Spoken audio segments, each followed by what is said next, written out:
So you joined me for a brilliant GT4 race around VIR.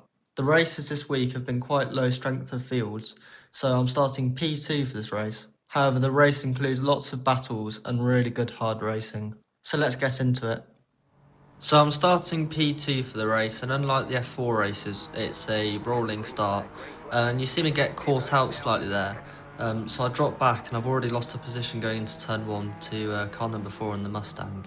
And I'm thinking I can sort of try and go around the outside here, which I do get properly alongside. But the cold tyres in the GT4s, at least in the BMW, are pretty horrible. So that's put P4 alongside us going into the left-hander here, but he ends up dropping back also because of the cold tyres. So we've got a bit of a gap behind and in front of us, as the Mercedes in P1 has to go defensive, which gives the Mustang a pretty good switchback sort of run, and he's right back on the rear bumper of the Mercedes now. And I've still got a little bit of a gap behind as well, which is good to have on lap 1, and I'm looking to grow that gap, but it's not looking hopeful at the moment considering how close car number 4 and car number 1 are together, because I'm going to get caught out now as the Mustang brakes going into the long left-hander there, and I'm getting held up now as the Mustang brakes really early for this corner, and I end up pushing him through the corner here, and you'll notice this is a bit of a trend for the rest of the race as well. And me and this Mustang will have a good battle throughout the race, and the BMW behind.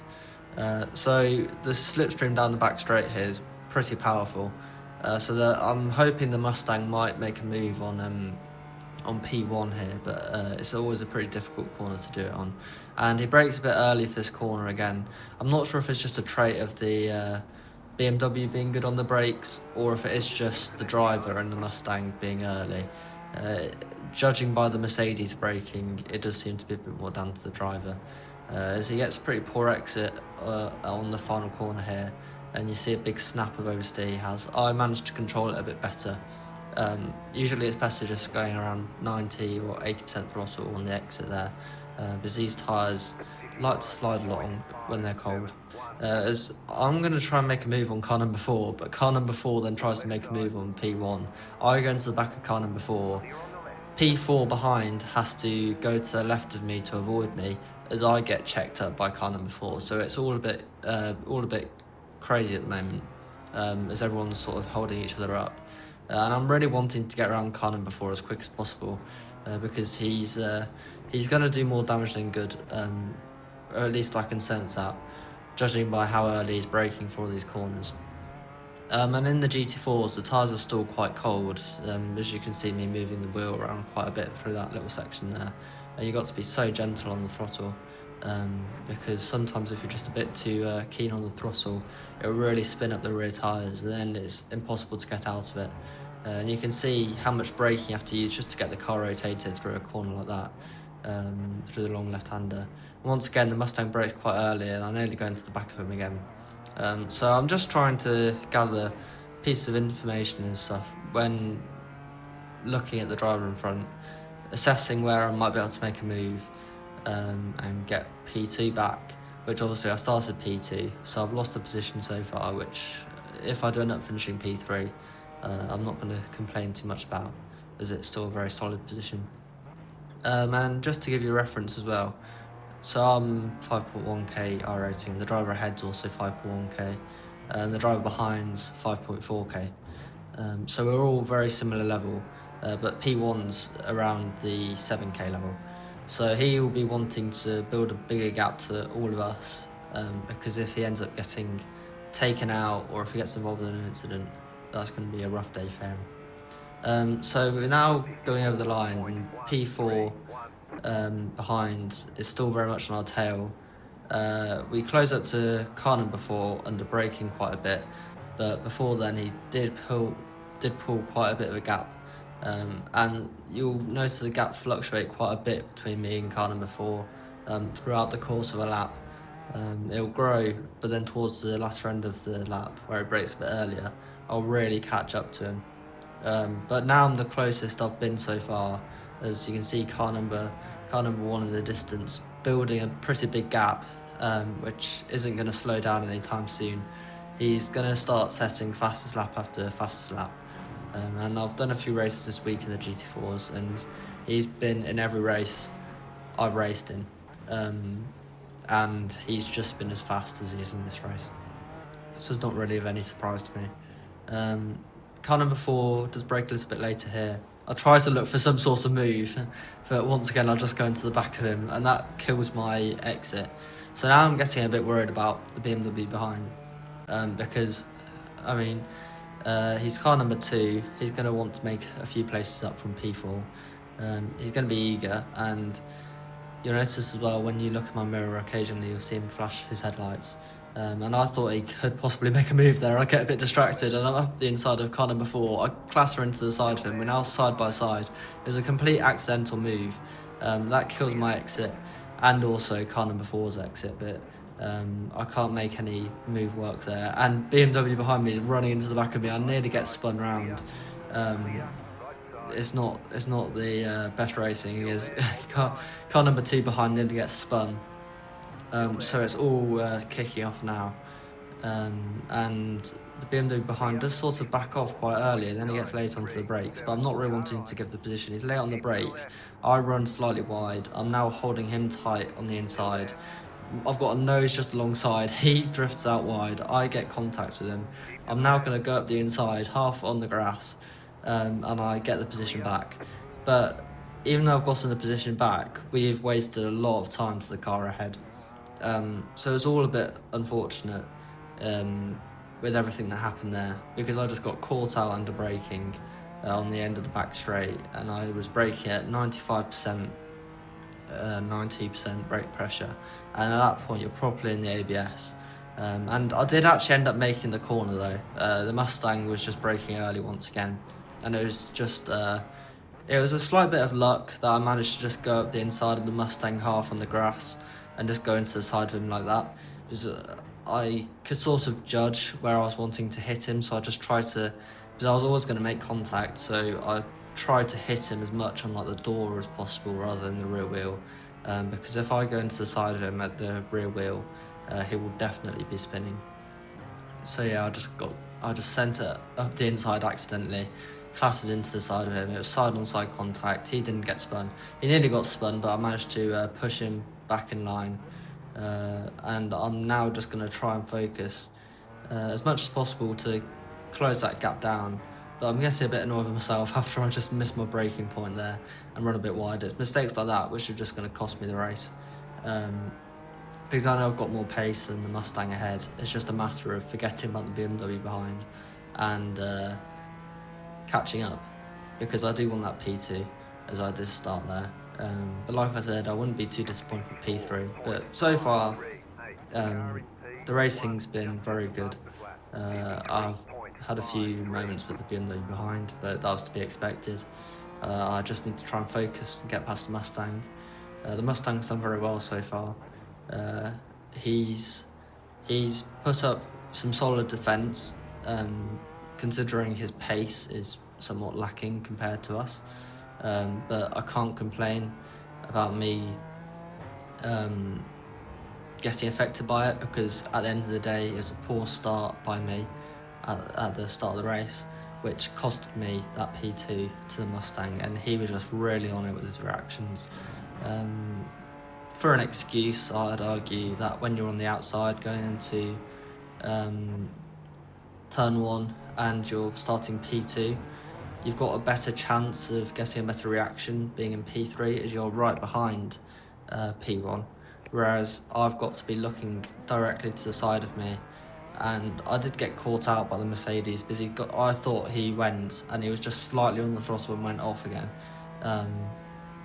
That slowed me down, dropped the revs down, and the Mustang's throttle inputs were just on point, and I couldn't do anything about it. And like I said as well, the cold tyres in these GT4s, to try and hold around the outside of turn 1 on lap 1, it's quite difficult to do, not impossible, because the other cars you can usually spin up their rear wheels on the cold tyres, and then you can somewhat hold around the outside, or just keep a nose alongside and then send it up at the left-hander. That's usually how it works out. Or like what's happened to me before as well, I'll have a car alongside me, they'll try and get on power too early, they'll nearly spin, they go into the side of you, and then thankfully they end up going off spinning instead of you do. It's one of the two things. So we can now see I've made up around 4 tenths to the Mustang ahead. So good progress being made, and we've built a little bit of a gap behind as well now, as the cars behind are actually battling, which is what I like to see. Because if I catch up to the Mustang and I'm wanting to make a move to get P2, I'll want a little bit of a gap behind just as a cushion. So when we are fighting, I don't have to be constantly looking behind me, behind myself, in my mirror, trying to see whether I should defend or not, and just putting trust in other people, because I know the chances are, if I have car number 2 behind me and I'm fighting the Mustang, he's not going to take any second chance when trying to get past me. He's going to send it at the first opportunity, as we see a big snap of oversteer there as we go on the uphill double right-hander, which is quite a difficult corner, because it's blind on the entry, and you have to brake around in between the 2 and the 1 board, which is not the best when you don't have a proper solid braking marker.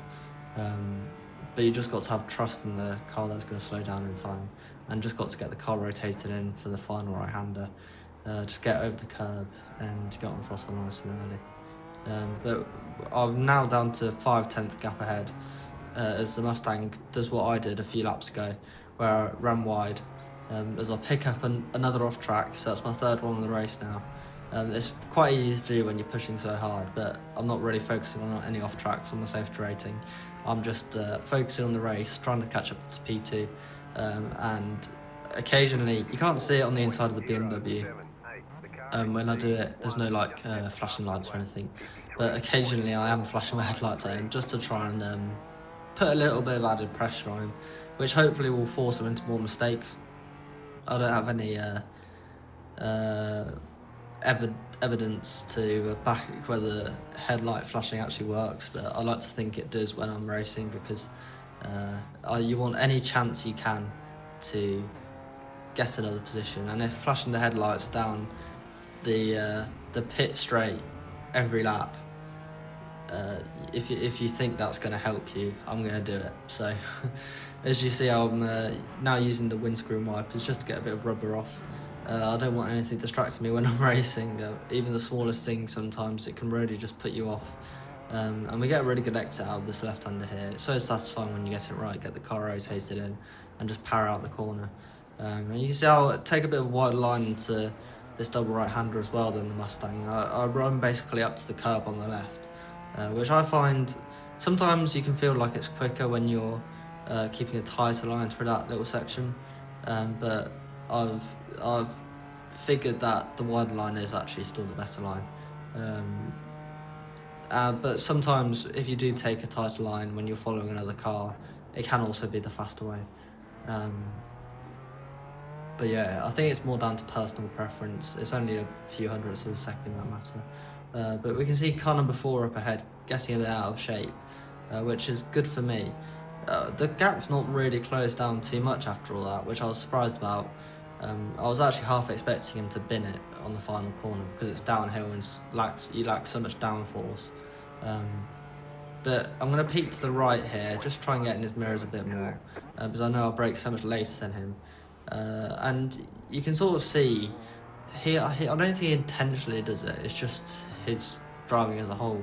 He sort of just parks the car on the apex in some of these corners. He seems to overslow quite a bit, which isn't the best when you're following him, because he can be quite unpredictable, which I found quite surprising, considering he is such a high rating level. And I know the iRacing doesn't determine everything about a driver, but it's a good way of telling the driver's skill, and he did seem to be making quite a few mistakes or overslowing and other things like that, which made me want to get past him even more, because when a driver's making mistakes and doing stuff like that, it makes you think, right, I've really got the pace and I should be in front of him. So it's even more annoying when you don't complete a move at the end of the race, especially when I'm closing up so much to him.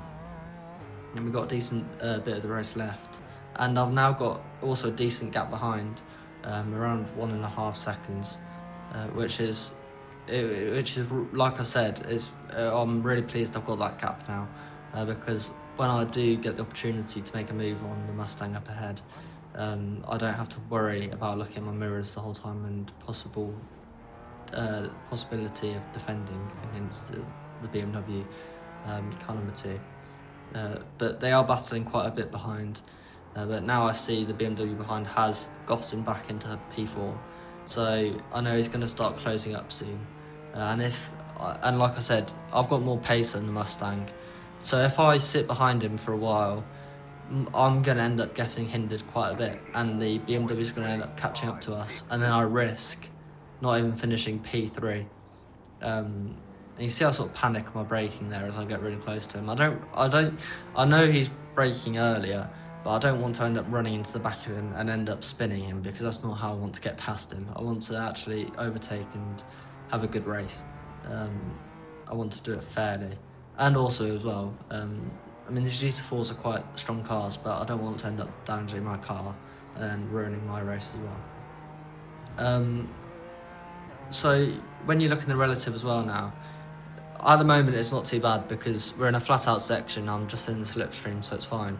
But you'll notice as we go on through the race, for the few minutes remaining, the BMW will slowly catch up, which, like I said earlier, I've got much more pace than the Mustang, but if you're stuck behind someone, you can only go at the same pace as them.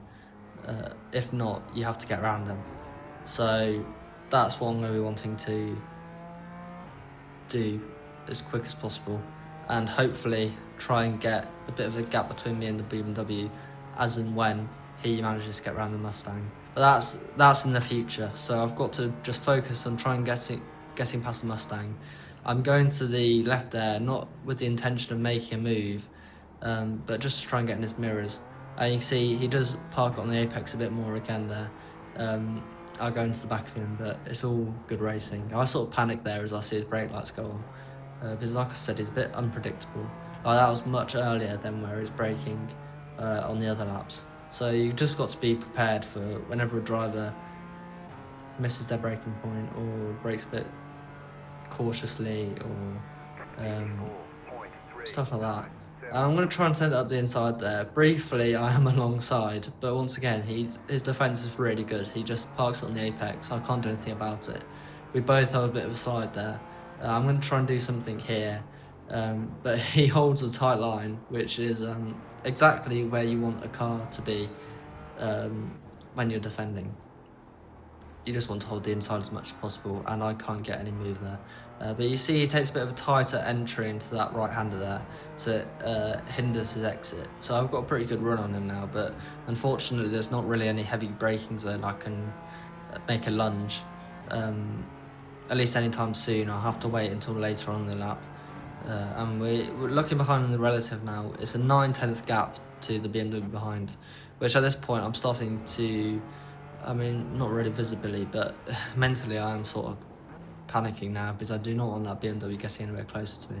So I'm going to try and make a move up the inside, but once again, it's just like, because that braking zone's not really heavy on the second right-hander, you can't properly send the car up the inside unless you just absolutely clatter into the side of them, and I don't really want to race like that. I don't mind a bit of contact, but getting on throttle and just powering to the side of them is not how I want to make my move. Because then I'll probably end up pushing them in the gravel, and yeah, it's just, I don't want to be doing that. So I'm just going to have to wait for turn 1, or this braking zone that we've just gone through there. That's quite a heavy braking zone, but once again, it's quite a difficult braking zone to make a move on, because there's so many elements from that little section. You've got the left-hander, the right-hander, and the left-hander, and then you've got the right-hander which follows at the final corner, which is almost impossible to try and make a move around. So we get given the white flag now. We're on the final lap. I'm going to try and put him off. See my car shaking about. I'm going to go to the inside. I'm going to go back to the outside. Just try and get in his mirrors a little bit. I'm going to flash my headlights. The BMW's right on my bumper now. So I'm now wondering whether I should attack the Mustang or just try and defend and hold this P3, because like I've said throughout the race, I'd be very happy with a P3 in the end. and if I ended up losing it or getting spun and ended up finishing at the back of the pack, that would be much more damage than just losing out on a P2. So we've now got equal gaps ahead and behind us, but obviously I'm going to have the advantage on the Mustang because he's not going to have any slipstream. So I've just got to try and put together a nice tidy little section here. You see his exits worse than mine. I'm gonna go to the outside. I'm gonna try and cut back on the inside, but he holds a really nice inside line, and the BMW closes up behind us, but he gets a little bit in the gravel there, and he can't get the traction to get the power on properly.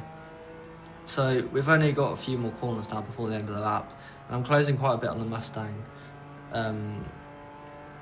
But even at this distance, you can't really make a big lunge on the inside for this section here. I'm going to try and see something, but I'm just going to go into the back of him again, and the BMW closes up behind.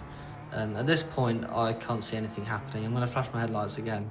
He ends up braking early. I'm going to hope he makes a mistake, and he sort of does, and he gets a bit of a slide there, and I do as well, but I just can't make anything work, and we end up settling for P3 as we come to the line with the BMW behind us and the Mustang in front of us. And I can't complain about that result. I think the Mustang deserved P2 and the BMW behind raced aggressively but fairly. And I thought it was a really, really great fun race. So I hope you enjoyed, and I'll see you in another video.